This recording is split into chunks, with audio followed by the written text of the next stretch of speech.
So let's start with a new topic, that is spread risk and default intensity models. So we'll talk about that.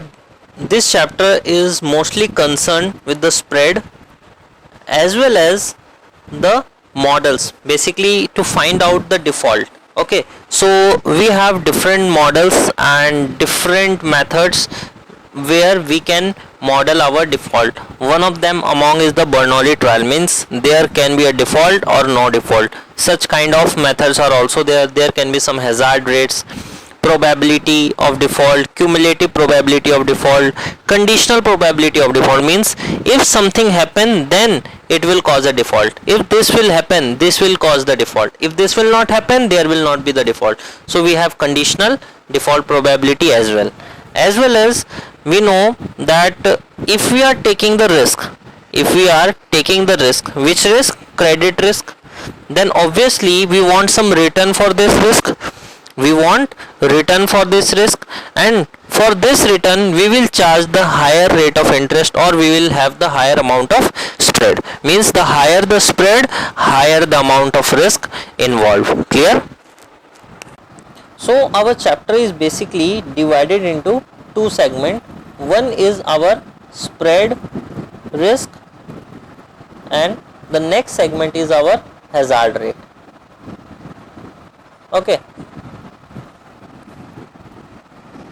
So in short, I will just give you a hint here that what is spread risk. It is basically that if you are charging 15% for your security, and for the security similar but with the low amount of the risk, if they are charging the 5%, you are charging additional 10%. This additional 10% you are charging because it involves the higher amount of risk. Okay, suppose, but if there are lower amount of risk, you are charging only 7%. Clear? So your spread is only 2%. So basically we are modeling the spread risk. We are trying to find out the spread risk, that what is the amount of spread involved in it. And now what is hazard rate? This is basically the default intensity, means what is the chances of default. Okay, default intensity means what is the chances of default. Okay, so how we can calculate? It is lambda into probability of default, means lambda will basically speed the rate of your probability of default. Suppose I am just giving a hint, my probability of default is 10%. If my lambda is 1, then my hazard rate will be 10%. But suppose my lambda is 2, this is particularly a constant parameter. Okay, so my lambda is 2, so now my hazard rate is 20%. But if my lambda is 0.5, then I can say that my hazard rate is only 5%. So this is just working like a beta to the market return. Okay, means it whether it will increase the rate of probability of default or it will decrease the rate of probability of default. If lambda is greater than 1, it will increase the probability hazard rate. If lambda is less than 1, then it will reduce your hazard rate or the chances of default. Clear? Now one more thing, we are going to study different kinds of models in this chapter, but there is one most important thing, that we don't have any numericals for any of the models, because see, while modeling we need lakhs of data, and from lakhs of data we will find out our hazard rate or the spread risk or any parameters of that distribution. Okay, but we don't have that much availability in our examination. So what we are concerned with, again we are concerned with only that what is the meaning of that particular part, and second, what is the interpretation and how it is useful in calculation of the given thing, as well as what are their advantages and what are their disadvantages. Clear? We will study the different distributions.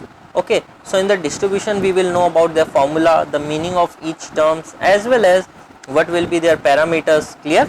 So all these things we will be doing in our chapter, but there will not be any kind of numericals. So we need to compromise that we don't have any numericals, and believe me, even numericals are not possible when you are talking about any distribution, because your distribution cannot be created with just the value of 4 or 5 values. Okay, You can calculate mean or standard deviation, but when it comes to preparing a distribution, when you have to prepare a normal distribution, you need huge amount of data so that you can prepare a normal distribution or beta distribution or exponential distribution.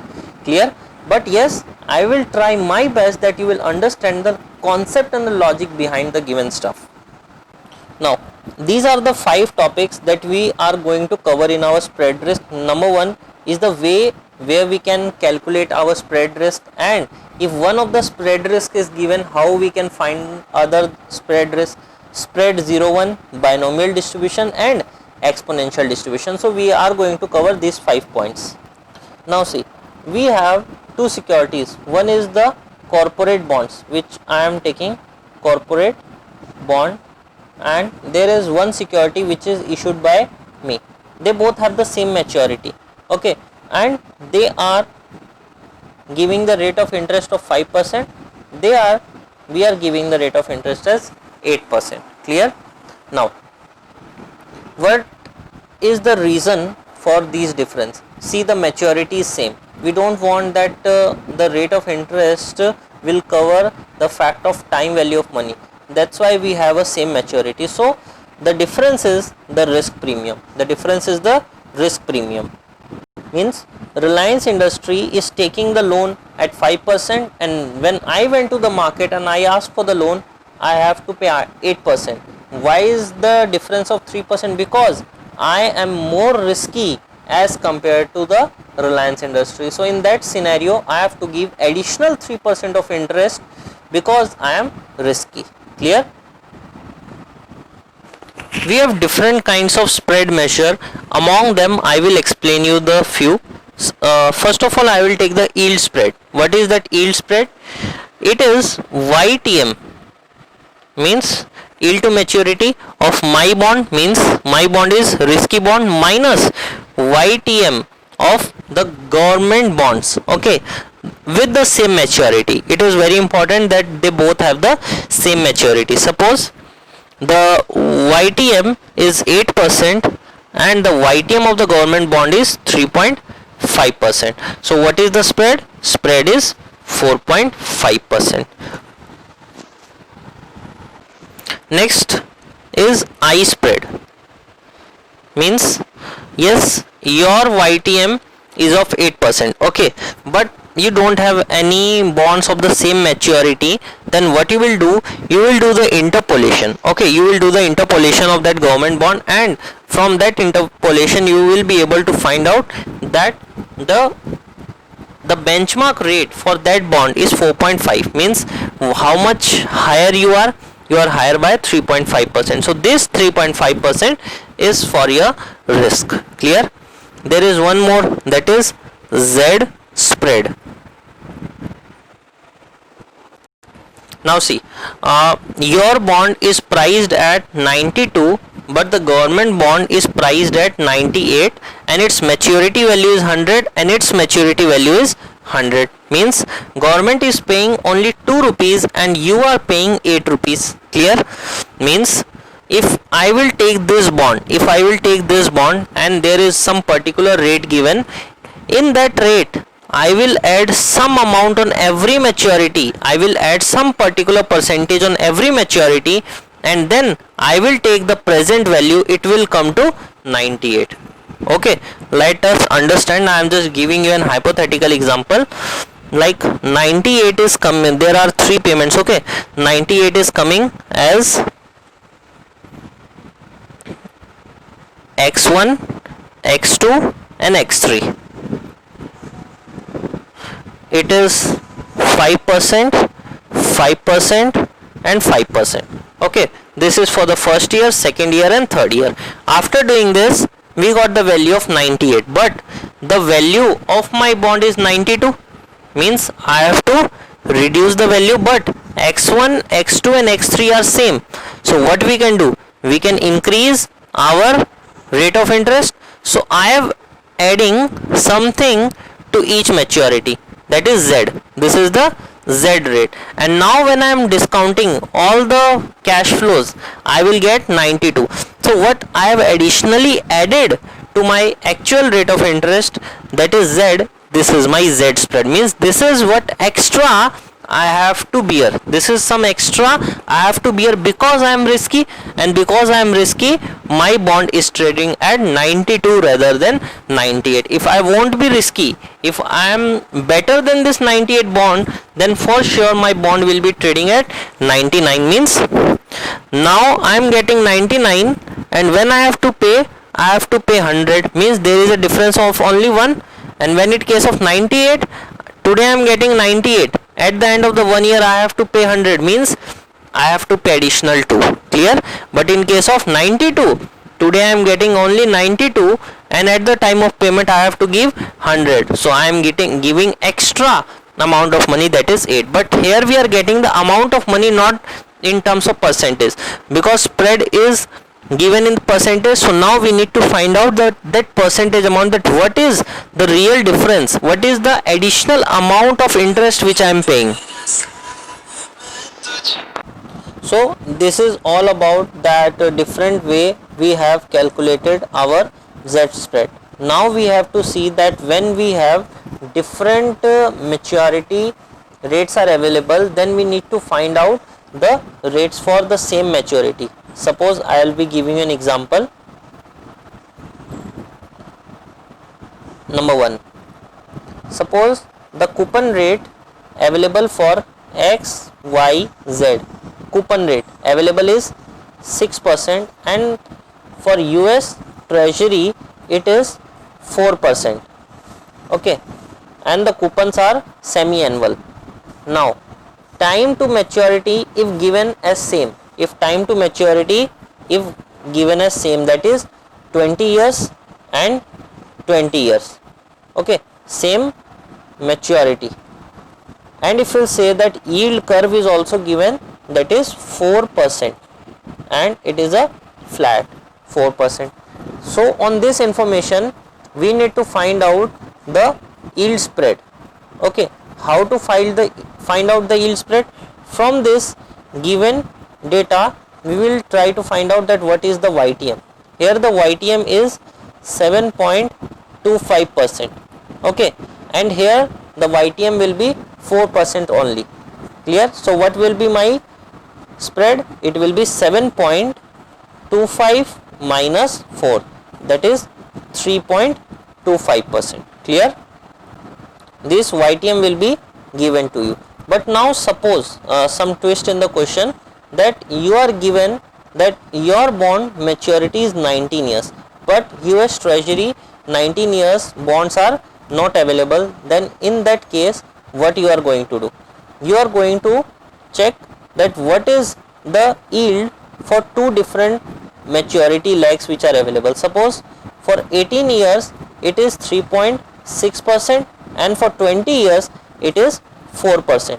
So now you have to do interpolation, means from this 20th year you will be having 4%, and from the 18th year you will be having 3.6%. Now see, for 2 years, what is the amount of gap? That is 0.4%. The gap between these 2% is 0.4. Now for the 19 years it will be 0.2. So 4 minus 0.2, that is 3.8% will be the yield for 19-year bond. Clear? So what you will do?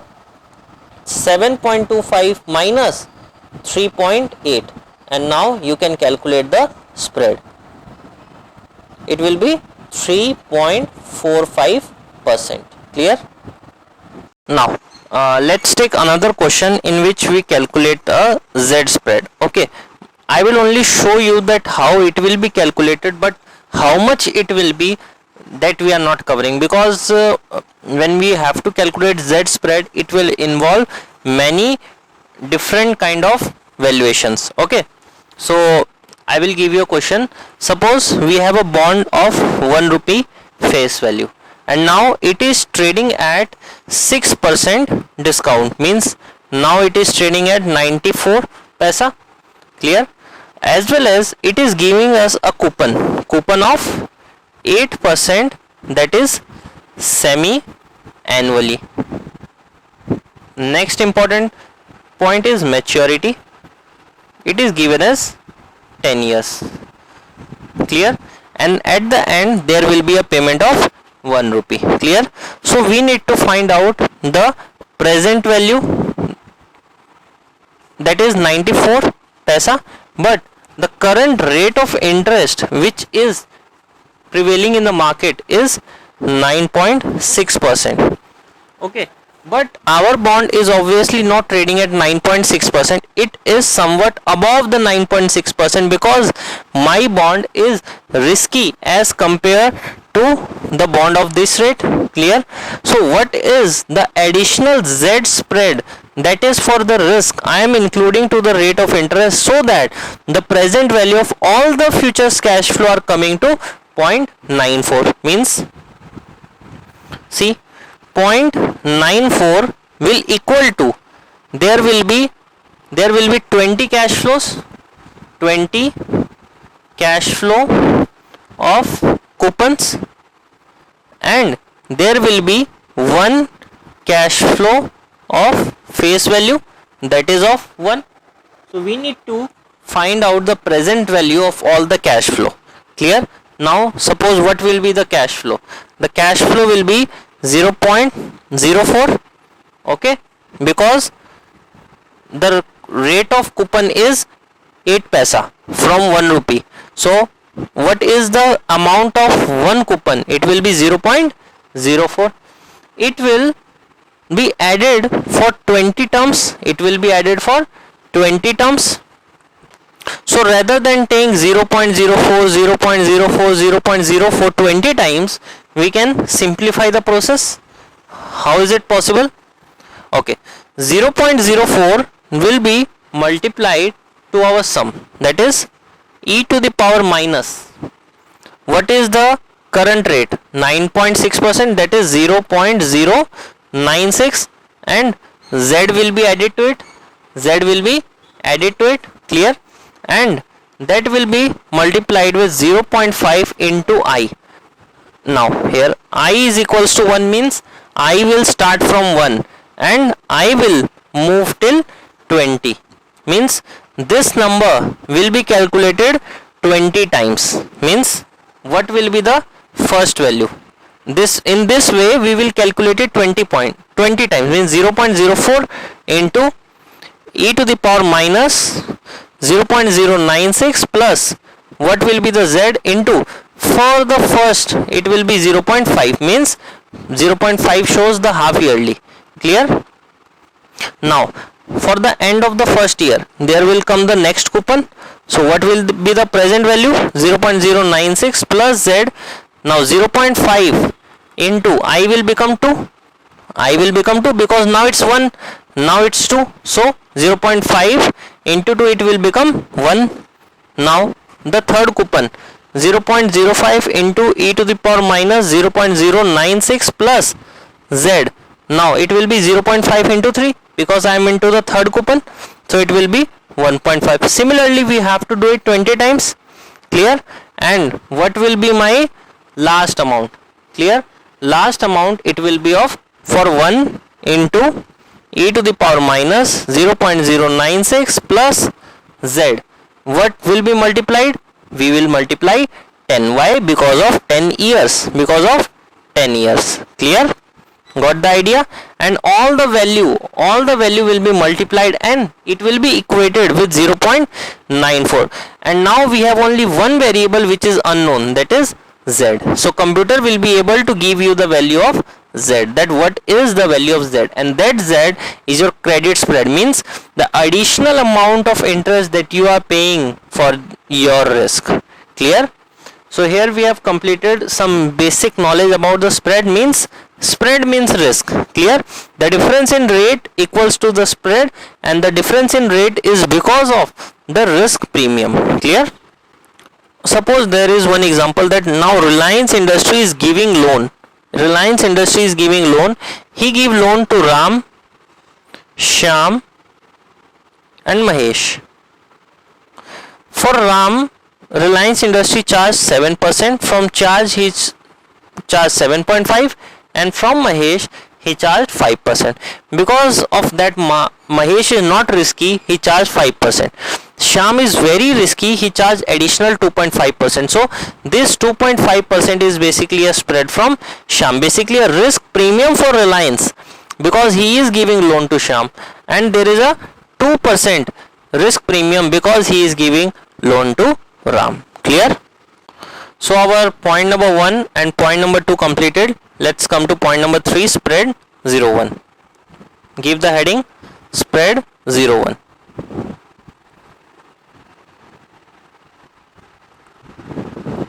What is the meaning of this?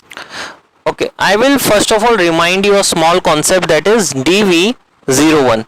What is this DV01? Means if your 0.1% change in the yield, if there is a 0.1% change in the yield, what is the change in amount of the price of the bond? Means if there is a rise in yield, what will be the fall in price of the bond? Clear? This is DV01. Similar to this, we are coming to spread 0-1. Means if there is a change of 0.01% or in Z spread, what will be the change in the price of the bond? Means here we are changing the yield, here we are changing the yield, and we are trying to find out the change in the price of the bond. But in this case, we are changing the Z spread and we are finding out the change in the price of the bond. Ultimately, we are trying to find out the change in the price of the bond, but here the factor is the change in the yield, and here the factor is the change in Z spread. Clear? Okay, so let us take an example so that you will understand it properly. Suppose the current Z spread is now 2.07% and the price of the bond is trading at 92. The price of the bond is trading at 92. Now to find out the spread 0-1, I have to reduce 1 basis point of the Z spread. Okay, means either it can be 2.06 and 2.07, or it can be 2.07 to 2.08. Clear? But we don't want that. Then what we will do? We can do one more thing, is that we will reduce 0.05, means we will make it 2.065, and we will increase 2.075. Now if we'll see, the difference between these two rates is 0.01%. Clear? Means what we have did, we have reduced 0.005 from this, and we have increased 0.005 to this, so that the difference between the two new rates is 0.01%. And by shocking the interest rate, we tried to find out the value of the bond. Clear? So first of all, when we have increased it, then what will be the amount of bond? It is 91.93, and when we have reduced it, it reached to 92.14. So for 1 basis point, there is a change of how much? From 92.14 to 91.93. It is 0.21. Clear? Means for 1 basis point, the change in the price of the bond is 0.21. Clear? Got the idea? This is spread 0-1. Now there is one intuition behind this spread 0-1, is that if your Z spread percentage is quite small, here we have taken a big amount, that is 2.07%. Suppose my Z spread is only 0.5%. Okay, now if I want to make a shift, it will be 0.45 and it will be 0.55. Because of this is small, we can see that there will be a huge impact on the bond price now.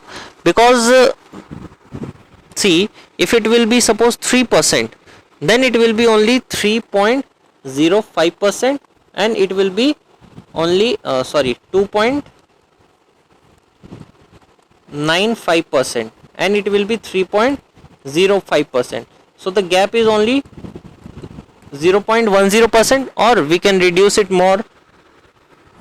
So basically it is 2.995 and 3.005. So here if you will see in comparison of 3, the change is not that big, but if you will see in comparison of 0.5, the change is quite big. The change is quite big, means the smaller the number, higher the effect. Smaller the number, higher the effect. Suppose I am just giving an example. Suppose I have a share of 1 and there is a share of 100 rupees. Okay, see, we are changing only 1%. Suppose I am just giving an example, we are changing the 1%, but we are giving an absolute amount to the interest.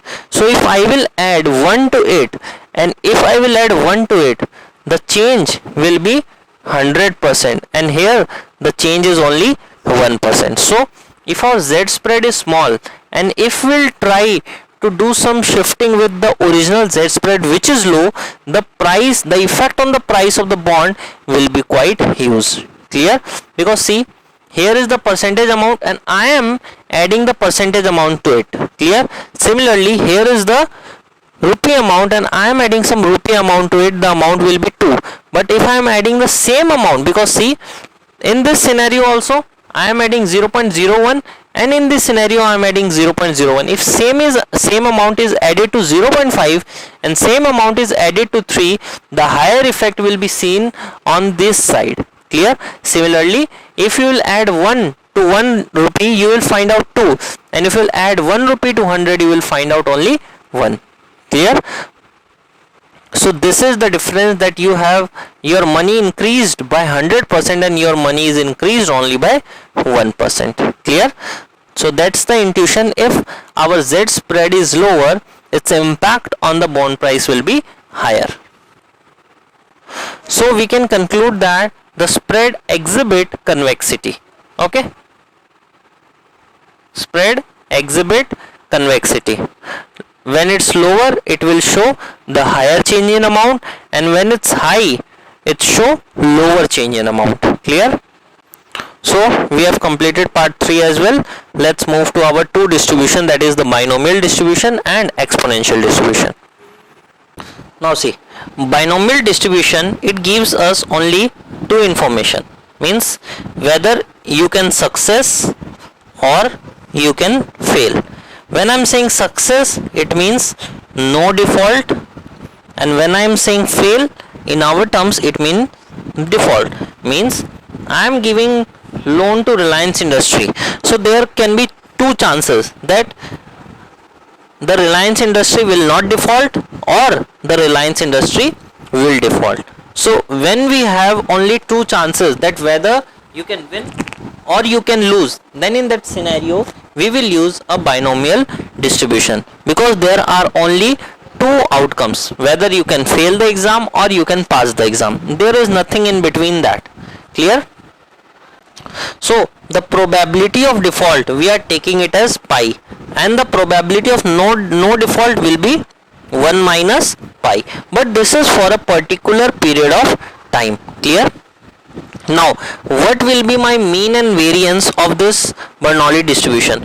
My mean, the mean of the Bernoulli distribution will be equal to pi, and what is my variance? Variance of Bernoulli distribution will be equal to pi into 1 minus pi, means mean will be equal to probability of default and variance will be equal to probability of default into no default. Clear? Another property of Bernoulli distribution is that they are conditionally independent. You must note it down, that they are conditionally independent. Means if you are talking about the 10 years period, okay, I am talking about the 10 years period. For the first year, there are 70% chances that Reliance will default and 30% chances of no default in the first year. In the second year also, the chances of default will remain as 0.70 and the chances of no default will remain as 0.30. Means in the first year, it will not, when you are in the second year, you will not remember that in the first year it did not default. They will take the second year as independently, that even in the second year there are equal chances of the default and no default. Clear? If I am tossing a coin, okay, first of all I toss the coin, it came the head. Now again I toss the coin, it came head. Now again I am tossing the coin. Do the coin will remember that in the first two attempts I came head, so in the third also I have to came head? It can came tail also. So the probability will remain at 0.5. Clear? But one of the most important thing that you should not confuse with is that probability of default is different with the cumulative probability of default. Clear? And one of the most important property which I am discussing here, that it is a memoryless property, means it won't remember what happened in the first and second trial. When I am into the third trial, I have to do it freshly. Clear? So let us understand something about the cumulative probability of default. Now there are total 5 years, and out of these 5 years 2 year lapse. Now I am remaining with the 3 years left. Now I want to find out the cumulative probability of default and the cumulative probability of surviving. When I am saying that my probability of default is 30% and my probability of no default is 70%. So what will be my cumulative probability of default is 0.30 to the power 3, because 3 years left. And what is my surviving? It will be 0.70 to the power 3. Suppose one more year lapsed, what will be my cumulative probability of default? 0.30 to the power 2 and 0.70 to the power 2. Clear? But this will assume one thing, that if you have a positive probability of default, suppose in this case there is some probability to default, so it has been said that obviously it will default eventually. If not today, might be the next year, might be the next year, might be the next year. Means it keeps on imagining that somewhere it will default, because it is having a probability of default as something. Clear? So this is all about the Bernoulli distribution. Next and the last distribution is exponential distribution. Give the heading. Exponential distribution is talking about the time, means how much time Reliance Industry will take to default. It can be 1 year, it can be 2 months, it can be 5 years, it can be 15 years. Clear? So exponential distribution is talking about that how much time a company will take to default. Clear? Okay, so when we are talking about the exponential distribution, how to find out this exponential distribution? It is basically 1 by beta into e to the power minus x by beta. Clear? And where x is greater than or equals to 0. See, we can see one thing, that we have beta. Now what is beta? It's basically a scale parameter. In exponential distribution we have two parameters. One is the scale parameter, which is always greater than 0. Our beta will always be greater than 0. It cannot be negative. And next is our lambda. Now what is lambda? It's a rate parameter. Clear? We can express our scale parameter in terms of rate parameter, means beta is equals to 1 by lambda. Okay? Sorry. We can express our rate parameters in terms of our scale parameter, that is 1 by beta. So beta is our scale parameter and lambda is our rate parameter. Clear? Means how fast the thing will move and how much the scale and how fast the thing will move. Clear? So this is a scale and this is a rate. So we can say that rate parameter means speed, means how much time it will take, at what rate the event of default will occur, at what rate, whether it's too fast or it's too slow. So we can say that rate parameter also known as the hazard rate, because what is hazard? Means at what time the bomb will fall on you. Okay, whether it's a short period of time or whether you have a long period of time, and with how much speed you will approach that time. Clear? So exponential distribution is talking about that how much time it will take to default. Clear? But now, if we have a particular time period, say the time period of 10 years. Now within this 10 periods we want to find out that how many number of default will occur. Suppose I have given a loan to 100 companies. So within this period of 10 years, out of 100, how many companies will default? Then the exponential distribution will not be useful. Then we have to use a Poisson distribution. Write down. Then we have to use a Poisson distribution. When we want to find out how many numbers of default will occur given a period of time. And what is exponential? Means how much time it will take to reach the default. Clear? And here our rate parameter will be equal to time by beta. Clear? Means if I am talking about the 10 years, so it will be 10 by beta. This is my rate parameter. Clear? And in case of Poisson distribution, our mean and variance, they both are equal, and it will be equals to our lambda. Clear? And what is the lambda? What is the lambda? It is the expected number of success per unit. Clear? Or we can say that it is the number of default per unit time. What is the unit? Here the unit is time. Means within this time frame how many default will occur. Okay, I am talking about the success, or it can be default as well. Clear? So our mean and variance will be equal to our lambda. Clear? So how we can calculate? This is the given formula. Lambda to the power x e to the power minus lambda divided by x. Okay, so now what is the mean and variance of the exponential distribution? So mean of the exponential distribution will be equals to 1 by lambda, and variance will be equal to 1 by lambda square. We have studied the three distribution: binomial, Poisson and lambda. Okay, so let us again revise that what is the mean of the binomial distribution. It is the pi. What will be the variance? Pi 1 minus pi. Now what is the mean of the exponential distribution? 1 by lambda. What is the variance? 1 by lambda square. When it comes to the mean and variance of Poisson distribution, it will be only lambda. Clear?